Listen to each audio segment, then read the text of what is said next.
it's my honor to be sitting next to you. You spoke at Elevate in March on trauma. What did you think of Elevate?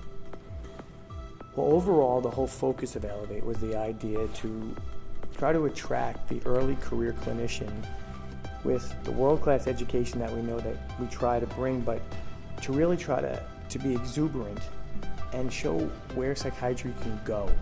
So it wasn't so much about saying, let's look at the research and go through that and have research come in and people discuss what they're doing. You can go anywhere to get that, especially now on the internet. You really in 2 seconds can find it. We wanted to bring in that type of energy that comes from two people going back and forth, where the milieu isn't you being taught at, but really what we're trying to do at Elevate is engage, is give you information that you'll take back into your practice that, one, you know, is on the cutting edge of what we're doing, two, is efficacious in practice, but three, and most importantly three, is really now geared to what we see in psychiatry as a full process of subjective experience. So not just looking at the synaptic cleft only and saying, okay, where are the issues here, but now looking at the circuits, the body, and really seeing this interplay and really where psychiatry can go and really match the exuberance that I see. I'm on faculty at the Rutgers Robert Wood Johnson Medical School, and when I see the young medical students coming out, they're excited. They see the potential of what things can happen, and in psychiatry sometimes that can be dampened. Right. So we want you to look at again in the spectrum of outcomes, that we aren't done yet, that breakthroughs are going to happen. It may be translational, it may be this idea of we're going to see other subsets of science, but now almost seeing psychiatry as the full umbrella of the human experience. Yes, rooted in some of these brain activities, but these other processes get a say as well. So Elevate was meant to match the exuberance of a clinician such as yourself with the robust science that's out there, and with all these ways to amalgamate it in what you're doing to make you more efficient, to make you stay enthused in what you're doing, and to see you then carry this into the future with that fire and take us places we've never been before, because you're the future. And all we want to do is guide and really give you that mentorship and strength to really take it on with everything you've got, and remember why you got into this. Thank you. And what are you working on right now? So currently what I'm working on is really two things. I currently have the largest data set in the world for the A.I.E study out of Kaiser Permanente and the CDC. It's called the Adverse Childhood Experiences Study, and I have about 3,000 of them for a dedicated workforce of children welfare workers who in metadata are showing to be the most highly traumatized group, a secondary trauma, of therapeutic workers. Where that really led me to was, so what's trauma? And trauma really, while working under the umbrella of psychiatry, is an issue of stress physiology.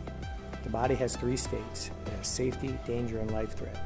All trauma is having your body being fixed in one of those states and bringing it into new worlds, but it's through the vagus nerve. So really, a lot of my work now, based off the polyvagal theory, is on the vagus nerve, which is the 10th cranial nerve, because it can be manipulated with posture, breath, and voice.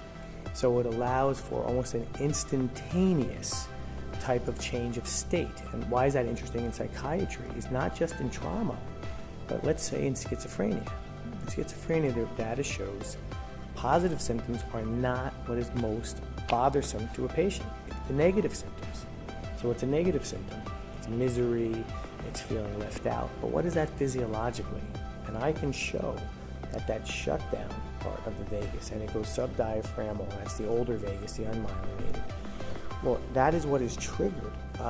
When you were at the Elevate in San Francisco, do you remember when I did the yes-no experiment and I did the no, and people felt that I was able to take just prosody out of my voice and create an instantaneous feel inside you? And when you think about these type of things in the marriage of what psychiatry can be now in the umbrella of the human experience, it's tethering the cognitive distortions that we understand much better and can explain, but not necessarily these visceral triggers back and forth. And vagal tone is connected to dampening or accelerating HPA axis stimulation. And what do we hear about this entire Congress? HPA axis stimulation, inflammation. So a lot of my work is really mastering the vagus and creating interventions that can be used in de-escalation, working with people that stay constantly dysregulated and giving them portals into their awareness, and even understanding why mindfulness works. Right. So you'll see people move in and breathe. So you know when you're upset and someone says breathe, what they should be saying is exhale. To activate the parasympathetic nervous system, you don't inhale, that's the sympathetic. So it's getting people to understand, even in mindfulness, what is the science behind it.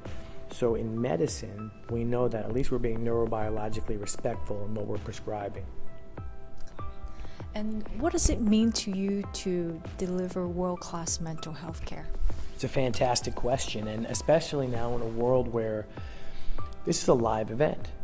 So you're really saying to people who don't have time, like, why would you want to attend an event now when you could either see a video online or you can get the research on your own?